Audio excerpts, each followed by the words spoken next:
This is E&P Reports, a vodcast from Editor and Publisher Magazine, the authoritative voice of news media since 1884, serving newspapers, broadcast, digital, and all forms of news publishing. Greetings once again, Mike Blinder, publisher, E&P Magazine. As always, we urge our listening audience on podcast platforms to follow, watching on YouTube. Please go below the screen to that subscribe button, ring the bell to the right. You'll get an update each and every time we upload a new episode of this weekly vodcast series we dedicate to the local news publishing industry, and we call it E&P Reports. I have people I've known for a while. Jeremy, I've only known you for a couple of years when I gave you your debut. I was just looking at the episode, Jeremy. It was about 2 years ago when you came out of nowhere. Jeremy Gulban, CEO of CherryRoad Technology and CherryRoad Media. No one had heard of you, and you had picked up some papers from, at the time it was Gannett, right? Not Gatehouse, or were these Gatehouse purchases? It was Gannett. Gannett.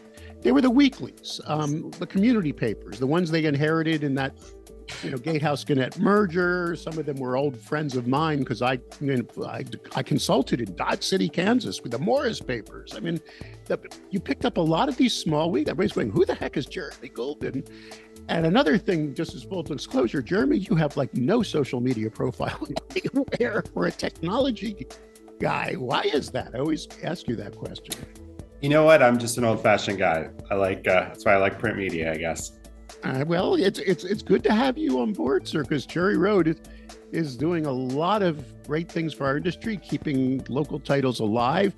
Now, Lee Batchelet, you and I go way back. We've known each other for, I think, over a decade, right? Lee, your background, you started in '84 at the Wyoming State Tribune. I was stalking you, sir. Is that correct?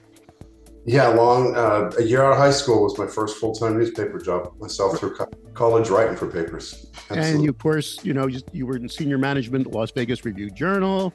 You spent years at the Gannett Gatehouse World, and you joined CherryRoad Media about 2.5 years ago to be Chief Operating Officer. Am I correct? That's correct. Best move I've made in a long, long time. And we're going to discuss where CherryRoad is today and kind of do like a refresher course on what's happening with this media empire in local cities across the U.S. on the backside of this message. This episode of E&P Reports is exclusively sponsored by Blocks Digital, formerly Town News. Even though the name has changed, their commitment to the media industry is as strong as ever. Blocks Digital is now even better positioned to deliver integrated solutions like content management, audience development, advertising revenue, video management, and more. Join the over 2,000 news publishers worldwide that power their ongoing digital transformation with Blocks Digital, serving over 141 million monthly users who view over 6.5 billion pages of content each year. You can trust Blocks Digital to empower you, to connect you at scale with the community you need to reach. Blocks Digital, formerly Town News, now reimagined to help meet the news publishing challenges of tomorrow and beyond. Learn more at blocksdigital.com. All right, Lee, let's start with you, if you don't mind. Just give us an overview now. How many properties are you controlling at CherryRoad right now? It's 17 states, isn't it? 18 states. 18 states. 18 states. Okay. And as of Thursday, I believe the number is 85, but sometimes it's hard to keep count.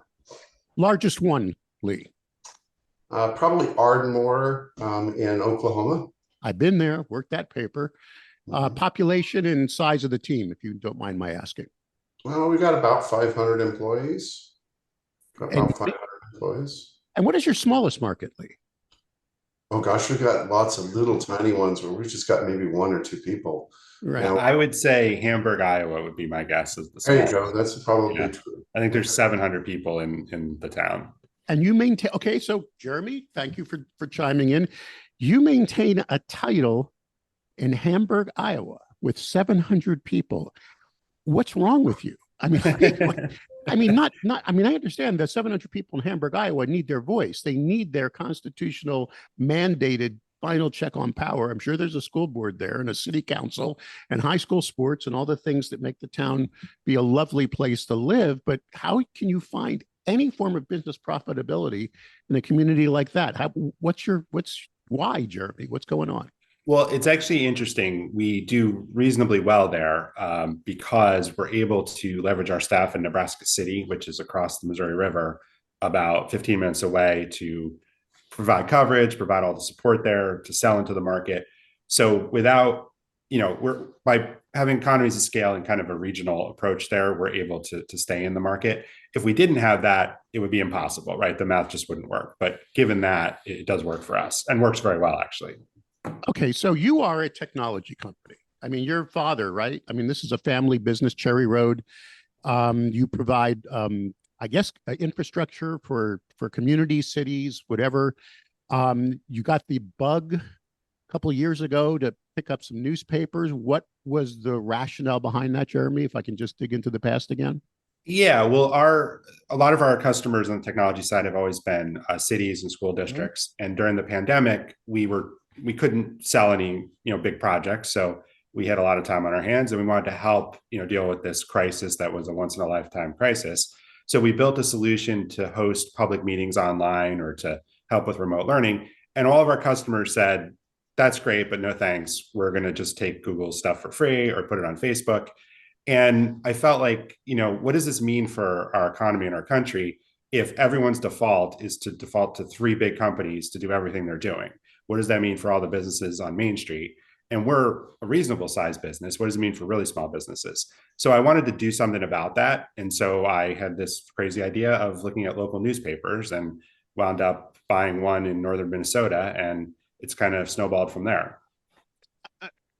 But you're also a businessman. I mean, I look at you and I think of Warren Buffett's famous quote, "When people are greedy, be fearful. When people are fearful, be greedy." You're not only picking up small publications that serve these great local communities, but you're getting them at a really good price. Am I right? I mean, we can't reveal. I mean, I'm not going to get, the deal points on your purchases, but this is a good time for you to buy, is it not? It's a good time for anybody who wants to get into this business to get into it, because there's a lot of sellers and not a lot of buyers, right? So it's supply and demand. And then you have the ability now, as you just described, to use scale. In other words, if you can centralize a lot of the expenses, the printing, the G&A, whatever it takes, you can invest in doing what is the most important mission, which is quality journalism. Am I right, sir? I think scale is the key to this, making this whole thing work, is spending the dollars locally on real people on the street reporting the news. Lee, one of the reasons I love you dearly, sir, and I've always been a Lee Bachelet fan, is you come from the business side like me, but you have an empathy and a passion for our core competencies, which is journalism. I hope you don't mind me blowing smoke to you, but do you concur? I mean, you understand our mission, right? Absolutely. I was raised by an English teacher who was taught media at my local high school in Cheyenne, Wyoming. And so I always had a great appreciation for what we do. In fact, I started as a writer. I spent most of my career, as you pointed out, on the business end, but I started as a writer. And I believe just deeply that what we do is important, particularly in these small communities. I say all the time, if we aren't covering their volleyball matches, their city councils, their chicken dinner fundraisers, nobody's covering them. And that means something. That makes, when we do what we do well, it makes a difference in our communities. It means a lot to me. And the fact that CherryRoad is working so hard, that we're working so hard to keep these sustainable, that's why I say this is the best move I've made in many, many years, because what we're doing, I believe, matters and makes a difference. Jeremy, paywalls, audience revenue versus advertising revenue. Is there a one size fit all for the whole company now? You're the tech guy. Where are you at in all this stuff? Do you lock it all down, or do you offer it? Are you like E&P, where we're like 80% advertising supported? So we're probably about 75% advertising supported right now, which is not where we want to be. We want to be closer to a 50-50 split. We started out with a very strict paywall that nothing was available for free, which was my thinking. And Lee wore me down into, we need to give the audience some things for free to entice them to come in. So we actually built a brand new paywall system ourselves that would give us maximum flexibility and really allow us to do different things in different markets based on what we're seeing, which I think is important, because we have the really small markets like Hamburg, and we've got the bigger markets. We have a very big diversity in what our markets look like. So we've just rolled this out about a month ago, maybe. And so far, we've been pretty pleased with the results. We're looking to get people to register in order to get free content. and to build a database for email newsletters as a focus going forward. So I'll let Lee talk more about it, but I think it's going pretty well so far. Lee, you're the one that gets tasked with all this, right? I mean, you're looking at each individual market, trying to figure out the secret sauce in each one. Is there a one size fit all, or how are you? Give me a good example of how you're making sure we're building that audience, building that database, and still trying to find some reader revenue. Well, like, excuse me, like Jeremy said, we've had a one size fit all until just recently, and to be honest, Mike, I know that the one size fit all doesn't work, but we're just beginning to experiment on how to vary market to market, how to understand what the readers are telling, what the consumers are telling us. How many we're pulling in, how many we're converting to not just registered, but then subscribers. We're really just getting into that process. And that's because, we're building much of this technology ourselves. We're very lucky to have CherryRoad technology behind us. So we can build our own tech stack. And like Jeremy said, we literally just rolled out our new paywall and analytics system within the last handful of weeks. And we're really beginning to understand how that gives us control, how that allows us to vary ourselves market to market, and how to maximize that consumer interaction. Lee, you were featured on a panel at America's Newspapers, which it was well received, is what I heard. Actually, a couple of people sent me emails saying that it was one of the best parts of the show. But you focused on the idea of sometimes you've got to build new products to support the core product. Can you give us an example of what that was all about, for those that may not have attended the Mega in Phoenix? Sure. We actually went out and purchased. I didn't purchase anything. Jeremy and our company went out and purchased a glossy press operation in Minnesota, specifically to kind of expand what we're offering to our consumers. So we're layering in a lot of niche work, a lot of promotions and contesting work. That's of course a first party data play. Now we are supporting that core product with more ways to reach consumers, more ways to reach more consumers, as we know our advertisers need that from us. The simple fact is the print numbers aren't growing, right? The number of subscribers, we've been able to solidify our print subscribers, but that's not really a growth space. But our advertisers need to reach more eyeballs. So we're finding creative ways to reach more eyeballs, and we're doing it internally. One of the things that we preach very clearly is, control our own means of production. So we now print nationwide magazine work out of one plant, which really makes it very affordable for us to do. And we're just expanding what we're bringing out to the consumers. Jeremy, you got one hell of a testimonial, almost to the day we're recording this, from a guy named Ryer Dudley at Seattle Times Free Press. I'm sure you saw it, sir. You were part of an interview where he basically just put out, why Seattle Times Free Press picked you, about how he was rooting for you. And the reason for that is, Jeremy, we just discussed you in scale, looking at maps. Y'all pick up this one, it fits into this cog. This story basically is not this recent story is not about you picking up an existing product. This is you going into some cities that were lost their voices and rebuilding papers. The two, and I know them because they had clients of mine back in 20 years ago, Hutchinson and Litchfield, Minnesota. Can you tell us the story briefly behind that? What motivated you to resurrect titles in a town that had lost their voices? Well, we had a really great experience in Minnesota in International Falls 3 years ago this summer, where the exact same thing happened, where the same company had actually shut down the paper there.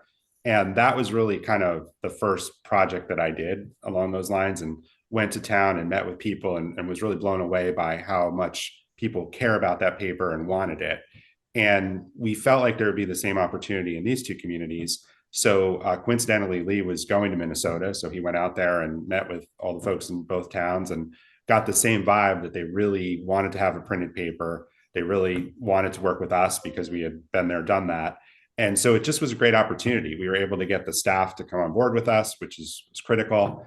And we're really hitting the ground running, I guess, this week. Thursday will be the first new papers in both of those communities. We decided to open those papers 9 days ago, and we'll have our first editions out on Thursday.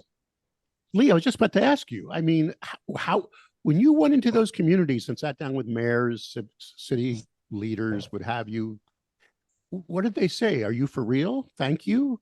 I mean, what kind of reception did you get? They've been very appreciative, absolutely, and I think they were kind of surprised that somebody was there so quickly on the ground, asking if we could continue to serve their communities. The reception has just been amazing. Like Jeremy said, the local staff is committed, so we were able to bring in the salespeople, the reporters, the editor. That makes a big difference, obviously, because those communities continue to work with people they know and trust, right? People that are already in and of their community. Makes a huge difference. But the reception has just been great. And we have huge confidence that the results are going to be really positive. You know, our ad stack on our first editions are better than Jeremy and I had any hope that they would be. And that speaks volumes. Yeah.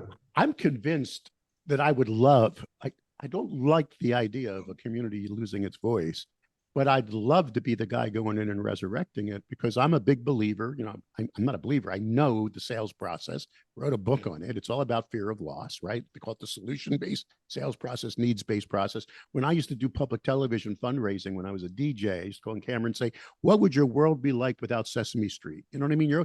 When you have that loss aversion and they already know what it's like to lose the property, correct me if I'm wrong, advertising support's a little easier. Am I right?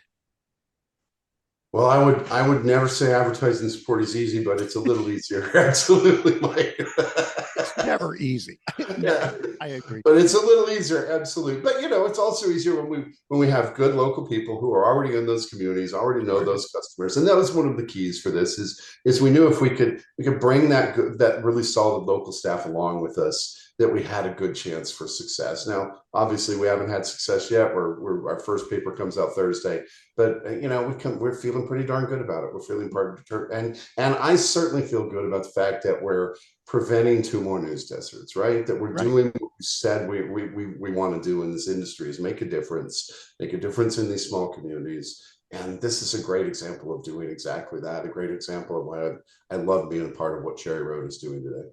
All right, so here we are. Final question for Mr. Jeremy. And Jeremy, you're not a public company, right? There's no board of directors you report to, correct?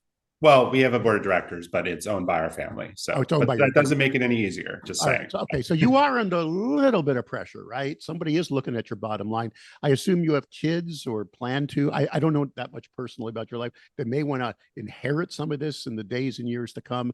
Are you making any money, Jeremy? Have you turned the corner? Is this working? We're getting very close to turning the corner. I think in this month of May, we are going to have our first profitable month. And now that I said that, I hope I didn't jinx it, but that's what the way that things are looking. This has been a long slog. I think I was naive about how hard this would be to turn all this around. And additionally, every time we've added properties, we've had to go through, rehabilitate them, fix them, get the revenue back up. So everyone in our family has been very patient through this exercise, which I greatly appreciate. I do feel like we're in the place we want to be finally coming into this summer here. It's not that long, Jeremy. Just a couple of years. There are families that have been doing this for decades. If you got 500 plus people employed, you've got all these markets that are now having local journalism support them. And you're fingers crossed, knock on wood, if you're turning corners now, congratulations, sir. That's quite a thing. And I don't want to jinx it. So well, thank you. All right. So Jeremy Gulban, obviously CEO of CherryRoad Media, CEO of CherryRoad Technologies, and my good friend Lee Bachelet, COO of CherryRoad Media. Thank you both for your time. Keep up the fight. Hopefully it won't be 2 more years before we get you to join us and give us an update. Thanks, Mike. Thank you, Mike.